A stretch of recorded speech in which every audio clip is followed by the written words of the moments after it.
இன்னைக்கு ஏசப்பா உங்களை பார்த்து சொல்றது என்னன்னா, என்னிடத்தில் கற்றுக்கொள்ளுங்கள், அப்பொழுது உங்கள் ஆத்துமாக்களுக்கு இளைப்பாறுதல் கிடைக்கும் என்று மத்தேயு 11:29 எழுதப்பட்டிருக்கு. நம்மள பல பேர் பெற்றுக்கொள்வதற்கு கவனமா இருக்கிறோமே தவிர கற்றுக்கொள்றத பற்றி பெருசா நினைக்கிறது இல்ல. ஆனா ஆசீர்வாதங்களை பெற நம்ம கற்றுக்கொள்ள வேண்டியது ரொம்ப அவசியம்.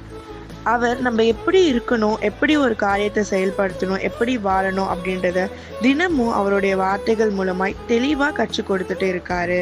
அத நம்ம ஒழுங்கா நம்ம வாழ்க்கையில கடைபிடிக்கும் போதுதான் நம்ம வாழ்க்கையில மாற்றங்கள் வரும். அதனால நம்மளுக்குள்ள இளைப்பாறுதல் கிடைக்கும். நான் எப்படி வேணா வாழுவேன், ஆனா ஜெபம் மட்டும் பண்ணிப்பேன், பைபிள் மட்டும் வாசிப்பேன் அப்படின்லாம் இருந்தா அந்த இளைப்பாறுதல் கிடைக்காது. அவர் வார்த்தைகள் மூலமாய் கற்றுக்கொண்டு நம்ம சுபாவம், பரிசுத்தம், குணம் இது எல்லாத்திலும் ஒரு ஒழுங்கும் வரும்போது இளைப்பாறுதல் கிடைக்கும்.